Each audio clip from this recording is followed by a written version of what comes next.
इसलिए कांग्रेस के बारे में बात करना आईना सूरज को आईना दिखाने के बराबर है। लेकिन हाँ, लालू जी हमारे आदरणीय बोलते हैं और तेजस्वी जी विपक्ष के वो बोलेंगे तो फिर हम उसका जवाब। बिहार की सत्ता पर 16 सालों से नीतीश कुमार काबिज है। लगातार नीतीश कुमार के तरफ से ये दावा वादा किया जाता है कि बिहार में विकास की गंगा बह रही है। कई सालों से शराबबंदी भी है, लेकिन हालिया दिनों में देखा जाए तो लगातार शराबबंदी की कहीं ना कहीं पोल खुलते नजर आ रही है। कुछ माह पूर्व गोपालगंज मुजफ्फरपुर में जहरीली शराब की वजह से कई लोगों की मौत हुई थी। अब हालात देख लीजिए कि नीतीश कुमार के गृह जिले नालंदा में जहरीली शराब की वजह से 11 लोगों की मौत हो गई। जब इस पूरे मामले पे कहीं ना कहीं लीपापोती का आरोप विपक्ष की ओर से लगाया जा रहा। तमाम मुद्दों पे बात करने के लिए हमारे साथ कांग्रेस विधायक दल के नेता अजीत शर्मा जी, उनसे बात करेंगे और समझने की कोशिश करेंगे कि आखिर शराबबंदी क्यों विफल है।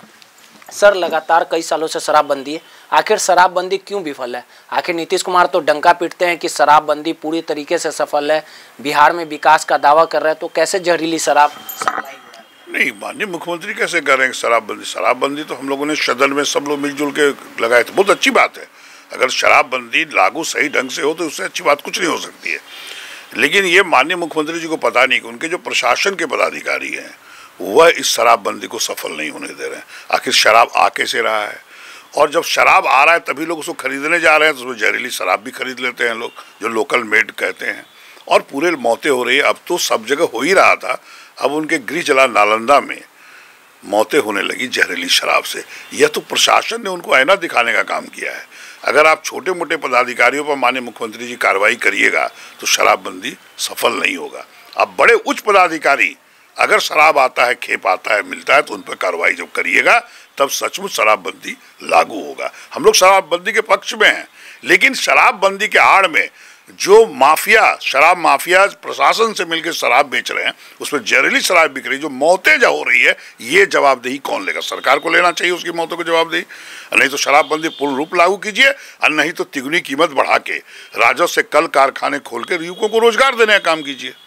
लेकिन सर, आप लोग तो सवाल उठा ही रहे थे शराबबंदी को लेकर, लेकिन हालिया दिनों में जिस प्रकार से राजनीति चल रही है, आरोप प्रत्यारोप का दौर जारी है। जदयू प्रवक्ता लगातार संजय जायसवाल पर सवाल उठा रहे थे। संजय जायसवाल ने अभी ट्वीट करके सीधे तौर पे कहा कि देख लीजिए शराबबंदी का क्या हाल है। अब उनके घटक दल ही इस प्रकार से सवाल उठा रहे, क्या कहें? नहीं, बिल्कुल, भारतीय जनता पार्टी के अध्यक्ष ने जो कहा है, समीक्षा होनी चाहिए।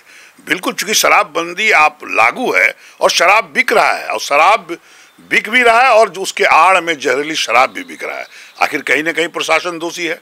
इसीलिए जायसवाल जी ने ठीक कहा कि फिर से समीक्षा करना है। जी, तो हम लोग शुरू से कह रहे हैं कि शराबबंदी लागू पूर्ण रूप में नहीं है, आपके प्रशासन के पदाधिकारी आपको साथ नहीं दे रहे हैं। बिल्कुल संजय जायसवाल जी कहना सही है, समीक्षा करना चाहिए, और जो बड़े पदाधिकारी दोषी उस पर कार्रवाई भी करनी चाहिए। कुमार जी खामोश क्यों है, कर क्यों कुछ नहीं रहे हैं कि जब सब कुछ देख रहे हैं कि जहरीली शराब बिक रही है, लगातार कहीं ना कहीं प्रशासन? यह तो माननीय मुख्यमंत्री से पूछिए कि चुप क्यों है। आखिर ये जो मौतें हो रही है इसका जवाबदेह सरकार है या नहीं है, वो तो उनसे आप सवाल पूछिए। लेकिन मैं कह रहा हूँ कि चाहे तो शराबबंदी पूर्ण रूपेण बंद तभी होगा जब आपके जितने पदाधिकारी हैं वो सही काम करेंगे, ईमानदारी से काम करेंगे, तो शराबबंदी लागू होगा। हम लोग भी पक्ष में हैं। लेकिन अगर शराबबंदी नहीं हो रहा है, आ रहा है, और उसके आड़ में जहरीली शराब भी लोकल बन रहा है, पी रहे हैं लोग, मौतें जो हो रही है, उसका जवाबदेह तो सरकार को होना होगा। बिहार विधान परिषद की 24 सीटों पे चुनाव होने वाला, उसको लेकर किस तैयारी कर रहे हैं? देखिए, अभी तक हाईकमान, जो हमारे आला कमान अध्यक्ष सोनिया गांधी जी, अध्यक्ष राहुल गांधी जी का अभी तक कोई निर्देश नहीं है। लेकिन हम लोग सब जगह जिला अध्यक्षों से बात करके जो कैंडिडेट हैं जहां हम जीत सकते हैं वहाँ हम लोग तैयारी कर रहे हैं। हम लोग आपस में आज या कल बैठक करेंगे, यहाँ अध्यक्ष महोदय, हम और भी जो लीडर्स हैं, और उसके बाद हम लोग आला कमान से बात करेंगे। हम लोग ये सीट जीत सकते हैं तो उस पर हम लोग चुनाव लड़ेंगे। राजद के साथ वो तो तय करेंगी आदरणीय सोनिया गांधी जी और आदरणीय राहुल गांधी जी।